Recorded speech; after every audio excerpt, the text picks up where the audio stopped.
This video we will try to explore, understand hypothesis testing by seeing an example.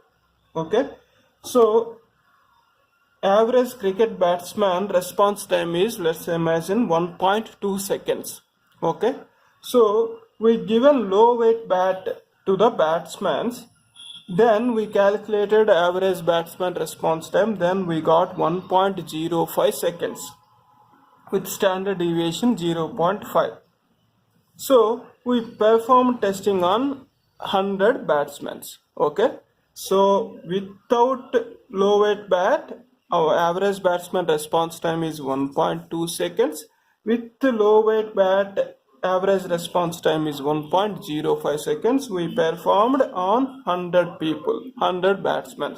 So the question is, did this low weight bat is impacting the response time of a batsman or not? That is our question. So to do this, what we will do is, we will first we need to define what is our null hypothesis and what is our alternate hypothesis. Null hypothesis we will represent as H0, right?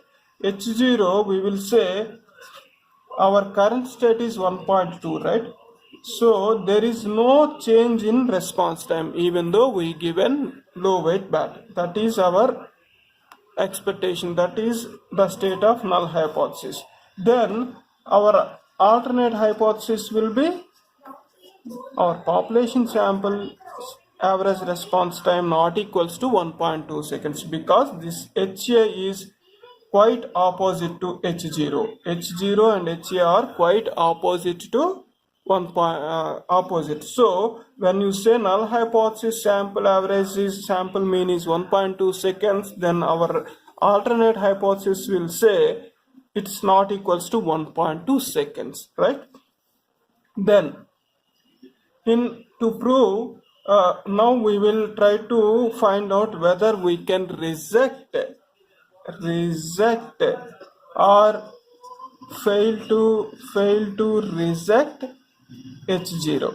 Okay, for example, imagine we assume H0 is true. This is our assumption.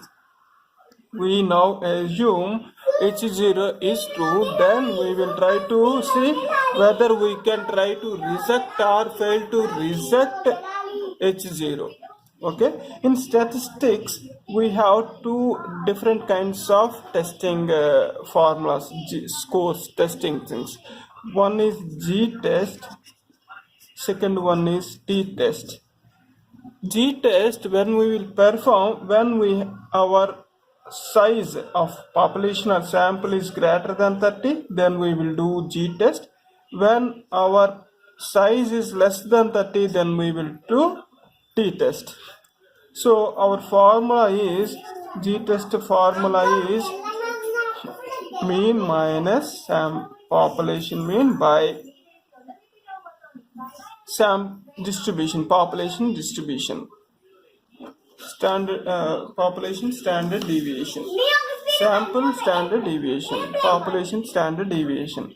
So here we know X bar, that is we are testing H0, right? We are performing testing on H0, then our sample is 1.2 minus we have our another sample is 1.05 by population standard deviation. We don't know the population standard deviation, we don't know the sample standard deviation. Then we can, this equation equals to what?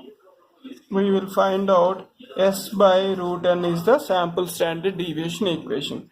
What is the size? What is our size? 100 is our size. So 100 by S is what? 0.5. Standard deviation is 0.5 by n is our size. What is our n? 100, right? So this will give 0.5 by 10. Then we will get 0.05. This is our value of this one. So we will place that value 1.05 by divided by this value 0.05.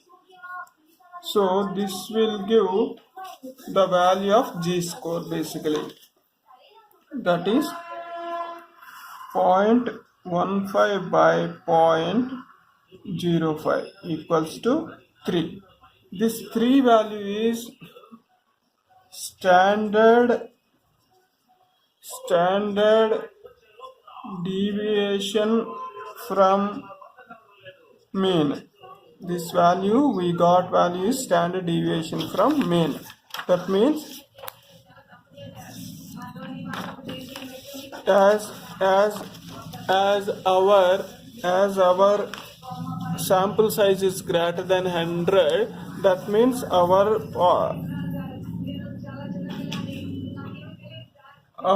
distribution will be normal distribution, basically normal distribution. That means if you draw, this will be a normal distribution. So in our case H0 mean is 1.2, right? This is our mean. So as per empirical rule, we will have three kind of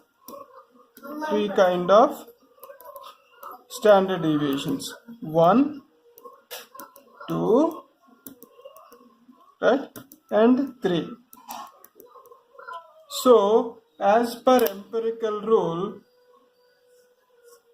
below 3 standard deviation, 99.7% of data will be reside in this between. So remaining part,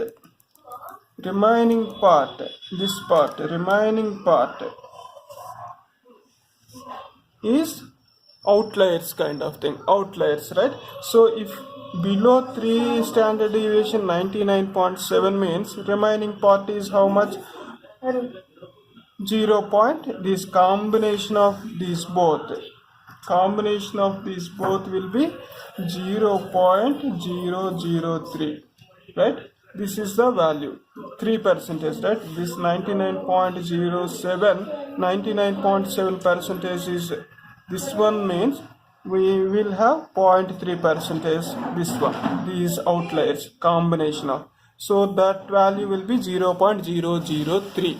okay, so 0.003, the probability of getting this data, right? The probability of getting this data is very low, right? The probability of getting this data will be high, but when you compare the outliers of probability of getting this data is very low. Then our assumption, our null hypothesis stating there is no impact on batsman. Our null hypothesis saying if there is no impact on batsman even with low weight bat. But this, to get the probability of this value is very low. That means we unable to prove that, we unable to find the proper occurrences of this. So that means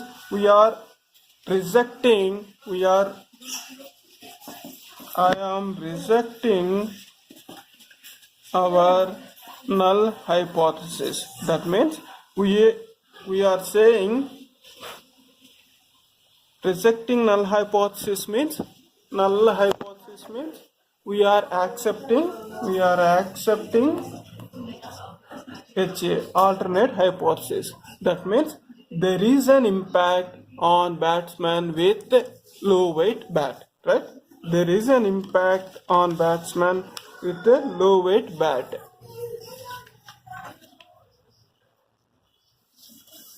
There is an impact on low weight bat. So this in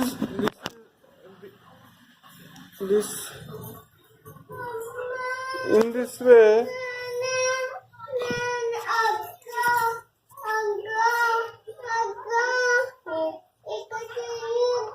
way we can